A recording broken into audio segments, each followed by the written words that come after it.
नमस्कार, मी उमेश गीते, पोलीस निरीक्षक, Laxminagar police station. आवाज येतोय का माझा पाठीमागे? ठीक. नाही तर सर्वप्रथम मी आपल्याला आपलं वातावरण जे आहे ते आपलं जे थोडं सिरियस नाही त्याच्यामधला एक हळवारपणा असावा, सहजता असावी म्हणून मी बोलतोय. आजच्या या कार्यक्रमासाठी आमच्या मॅडम नूरजहाँ बशीर शेख, त्यांचे मिस्टर बशीर शेख यांच्या प्रेरणेतून, यांच्या संकल्पनेतून या ठिकाणी हा 10वी आणि 12वी आहेत का? 10वीचे 10वी आणि 12वीच्या विद्यार्थ्यांना प्रेरणा मिळण्यासाठी जे या ठिकाणी मंचावर उपस्थित आहेत राजेशजी भराटे सर, ज्यांनी आता आपल्याला उत्तम प्रकारे मार्गदर्शन केलेलं आहे. राजेशजी भराटे सर हे आम्ही जेव्हा अभ्यास करायचो त्यावेळी ते चालू घडामोडी नावाचं पुस्तक घ्यायचं, अजूनही आहे सरांचं. तर त्या पुस्तकाचं मी वैशिष्ट्य सांगतो तुम्हाला, बसलेल्या विद्यार्थ्यांना सांगतो की आता समजा आज किती 13 तारीख आहे, तर 12 तारखेची घटना ही 13 तारखेच्या प्रकाशित झालेल्या पुस्तकामध्ये असायची. म्हणजे जी लेटेस्ट म्हणतो ना आपण की अपडेट, आपण जे आज न्यूज चॅनल बघतो की आत्ता जे ठळक बातमी वगैरे वगैरे, तशा प्रकारे त्यांनी पुस्तकामध्ये प्रत्येक बारीक सारीक गोष्टींच्या घडामोडींचा उहापोह करत ज्या परीक्षेसाठी आवश्यक गोष्टी आहेत त्या पुस्तकामध्ये आणण्याचं त्यांनी पहिल्यापासून प्रयत्न केला आणि आजही ते करत आहेत. त्याच्यावर आणि त्यांच्या आज योगायोगाने आमची भेट झाली. मलाही आनंद झाला की अशा चांगल्या व्यक्ती या ठिकाणी आपल्या येरवड्यामध्ये नवी खडकीमध्ये आपल्या मार्गदर्शनात तुम्ही बोलला, त्याबद्दल तुमचं अभिनंदन. त्यानंतर आपले इथे जी सोळंकी आहेत, सर्व पोलीस मित्र आहेत, सर्व पत्रकार बांधव आहेत आणि विशेषतः या ठिकाणी माझ्या उजव्या बाजूला उपस्थित असणारे सर्व विद्यार्थी मित्र आहेत. आपण या ठिकाणी मी लक्ष्मीनगर पोलीस स्टेशनच्या वतीनं मी विशेषतः या दोघांचे आभार यासाठी मानतो की ज्या ठिकाणी आपण सर्व गुन्हेगारी विश्व, लहान मुलांमध्ये जी ज्युवेनाईलमध्ये म्हणजे जे विधी संघर्षग्रस्त बालक म्हणतो आपण त्याला, कायदेशीर भाषेमध्ये एखाद्या लहान मुलाने गुन्हा केला त्याला आपण विधी संघर्षग्रस्त बालक म्हणतो की ज्याचा कायद्याशी त्याचा लढा आहे, म्हणजे तो कायद्याशी लढा देतो, विधी संघर्षग्रस्त आहे तो, त्या बालकांची संख्या ज्या ठिकाणी जास्त, जिथं लहान मुलं गुन्हेगारीकडे वळत आहेत, ज्या ठिकाणी अवैध व्यवसायाचा प्रकार या ठिकाणी होता. परंतु आपल्या लक्ष्मीनगर पोलीस स्टेशनच्या माध्यमातून आणि माझे सर्व युवा सहकारी विद्यार्थी मित्र, मी आपल्या सगळ्यांना सांगायला मला आनंद होईल, आम्ही जे काही अवैध व्यवसाय कारवाई करतो त्या ठिकाणी आमचे कान आणि डोळे ही सगळी लहान मुलं विद्यार्थी आहेत. आमच्या आतापर्यंत सर्व तुमच्या आजूबाजूला जी काही माहिती आहे ती सर्व आम्हाला देतात. मोठ्या माणसांपेक्षा मुलं ही आमची फार जवळची आहेत.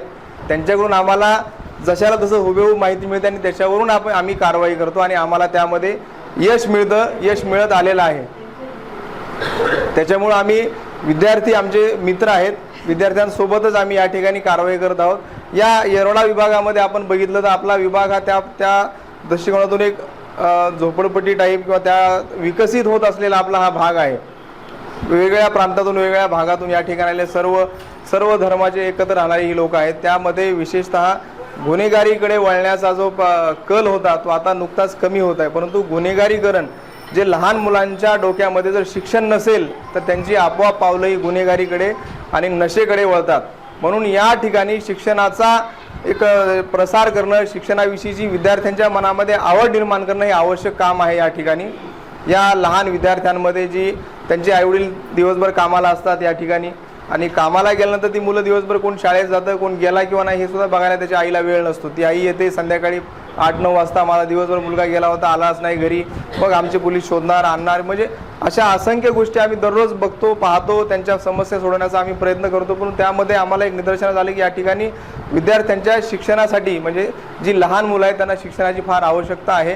वेगवेगळ्या संस्था आहेत, सामाजिक संघटना आहे, सामाजिक कार्यकर्त्यांनी यामध्ये सहभाग घेण्याची अजून मोठ्या प्रमाणात गरज आहे. ज्यावेळी आपण लहान मुलांच्या मनावर संस्कार देऊ त्यावेळी तो एक उद्याचा सुजाण नागरिक घडेल. म्हणून आता जी लहान मुलं आहेत त्यांना लहान वयातच ज्यावेळी तुम्ही शिक्षण असेल, महापुरुष असतील, महान व्यक्ती असतील, या समाजामध्ये आपण समाजाचं काहीतरी देणं लागतो. आपल्या माता भगिनींचा आपण आदर कसा ठेवला पाहिजे या गोष्टी आपण जेव्हा त्याच्या मनामध्ये बिंबू सांगू, तो जेव्हा तुमच्याकडे बघून तो आचरण करेल तेव्हा तो उद्याचा खऱ्या अर्थानं सुजाण नागरिक घडल्याशिवाय राहणार नाही. म्हणून या ठिकाणी विद्यार्थ्यांच्या शिक्षणासाठी, त्यांच्या विकासासाठी आणि त्यांना दिशा देण्यासाठी एक करिअरची दिशा आहे. भविष्यामध्ये काय करावं, MPSC आहे, UPSC आहे, वेगवेगळ्या प्रायव्हेट क्षेत्रामध्ये तुम्हाला संधी आहेत. आपण पुण्यासारख्या कॉर्पोरेट शहरामध्ये राहतो, या ठिकाणी विविध सॉफ्टवेअर कंपन्या आहेत, या ठिकाणी असंख्य तुम्हाला नोकरीची उपलब्धता आहे. परंतु त्यामध्ये तुमची शैक्षणिक पात्रता असणं आणि तुम्ही त्यासाठी कॅपेबल असणं, पात्र असणं आवश्यक आहे. म्हणून विद्यार्थ्यांनी आतापासूनच आपल्यामध्ये ती पात्रता येण्यासाठी आपल्याला काय आवश्यक आहे, अरे हळूहळू ठीक आहे, ठीक आहे. तर त्यासाठी विद्यार्थ्यांनी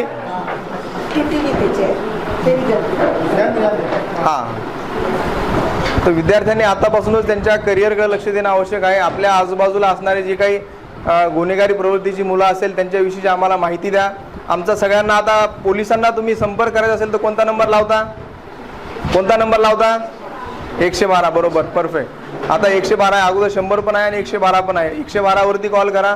तुम्हाला 4 मिनिटामध्ये आम्ही त्या ठिकाणी पोहोचतो.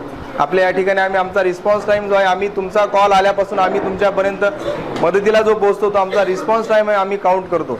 तो आमचा रिस्पॉन्स टाईम 4-5 मिनिटामध्ये आम्ही तुमच्यापर्यंत पोहोचतो. तुम्हाला त्या ठिकाणी तात्काळ मदत दिली जाते. म्हणून 112ला फोन करा. तुम्हाला कुठलाही गैरप्रकार दिसला, काय आढळून आलं, लगेच 112 वरती फोन करा. आम्ही तुमच्यासाठी हजर आहोत. त्याचबरोबर जी सायबर अवेअरनेस आजकाल, जसं सरांनी सांगितलं त्याप्रमाणे सोशल मीडियावरती आपण सगळी मुलं बघा, तुम्ही आत्ताही बाहेर पडला तरी तुम्हाला जी बाहेर बसलेली माणसं दिसतील ती सगळी आपलं डोकं खाली मोबाईलमध्ये घालून बसलेली दिसतील. म्हणून सोशल मीडियाचा जे आता वापर झालेला आहे तो अति प्रमाणात वाढलेला आहे. त्या सोशल मीडियाच्या अवेअरनेस आपल्यामध्ये असणं आवश्यक आहे.